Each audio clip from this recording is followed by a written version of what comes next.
Taliyah was out running the sandstorm when she first noticed the water. In the beginning it was faint, just a cool dampness she felt as she lifted the stones from deep beneath the sand. As she drew closer to old Shurima, wet streaks dripped from each new stone as if they were weeping. Taliyah knew the rock had stories to tell as she sped across the desert, but she didn't have time to listen, to hear if they were tears of joy or sadness.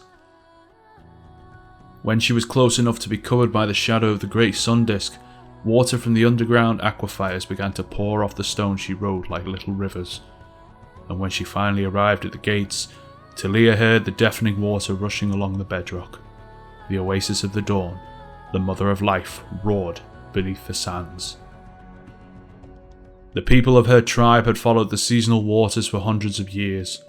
The best chance of finding her family was to follow the water, and to Taliyah's dismay, the water in Shurima now flowed from a single source as it had in ages past.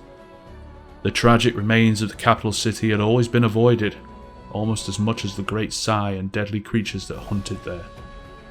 Even thieves knew to keep their distance from the city, until now.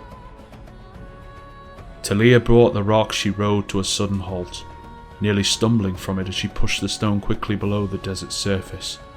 She looked around. The woman from Vekora had been right.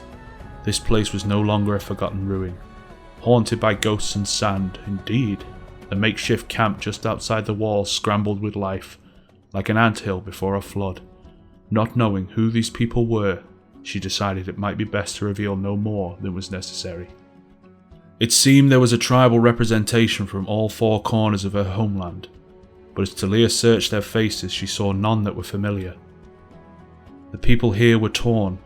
They argued about the merits of staying in their temporary camp versus seeking shelter within the city.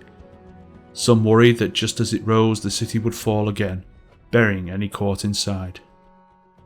Some saw the storm that bristled with unnatural lightning and thought their chances were better within the walls. Even if the walls had once been lost to the sand for generations, all of them moved quickly, packing haphazardly and worriedly glancing at the sky. Taliyah herself had won the race with the tempest, but it wouldn't be long before the sand lashed against the gates. "Now's the time to decide," a woman called out to her, her voice almost lost to the noise of the churning oasis waters and rising storm. "Are you going in or leaving, girl?" Taliyah turned to face the woman. She was Shuriman, but other than that, unknown to her. "I'm looking for my family," Taliyah gestured to her tunic. "They're weavers."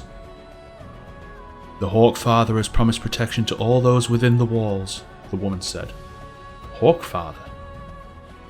The woman looked at Taliyah's concerned face and smiled, taking her hand. "Azir has returned to us ascended. The oasis of the dawn flows again.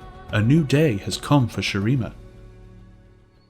Taliyah looked around at the people. It was true. They were hesitant to move far into the massive capital, but the fear that worried their faces was more for the unnatural storm than the city or its returned emperor. The woman continued. "There were weavers here this morning. They decided to wait out the storm inside." The woman pointed to the throngs of people pushing in toward the newly beating heart of Shurima. "We must hurry. They are closing the gates." Taliyah found herself being pulled toward one of the capital's great gates by the woman and driven from behind by a crowd of strangers who had decided at the last minute not to brave the sands by themselves. Still, there were a few groups clustered near their circled beasts, determined to face the storm as Shuriman caravans had for generations. In the distance, strange and threatening bolts of lightning crackled at the edge of the whirlwind. Old Shuriman traditions might not survive the storm's passing. Taliyah and the woman were pushed across the golden threshold that separated Shurima from the desert surrounding it. The heavy gates swung closed behind them with a resounding thud. The immensity of old Shurima's glory stretched out before them. The crowd hugged the thick protective walls, unsure where to go. It was as if they sensed the empty streets belonged to someone else. "I'm sure your people are somewhere within the city. Most have kept close to the gates. Few are brave enough to go further than that. I hope you'll find what you're looking for." The woman let go of Taliyah's hand and smiled. "Water and shade to you, sister." "Water and shade to you." Taliyah's voice dropped off as the woman disappeared into the milling crowd.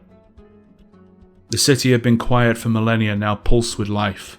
Silently watching over Shurima's newest denizens were helmeted guards that wore desert cloaks in gold and crimson. Though there was no trouble, Taliyah continued to feel that something was not right about this place. Taliyah reached out to the thick wall to steady herself. She gasped. The stone throbbed beneath the flat of her palm. Pain, a terrible, blinding pain, overwhelmed her. Tens of thousands of voices were etched into the rock, the fear and torment of their last moments, before their lives were cut down and their shadows were seared into the stone, screamed in her mind. Taliyah tore her hand from the stone wall and stumbled. She had felt vibrations in stone before, reverberations of memories long since past, but never like this. The knowledge of what had come before felled her. Wild-eyed she stood and stared, seeing the city anew. Revulsion washed over her. This wasn't a city reborn. It was an empty tomb risen from the sand. The last time Azir had made promises to the people of Shurima, it had cost them their lives. "I must find my family," she whispered.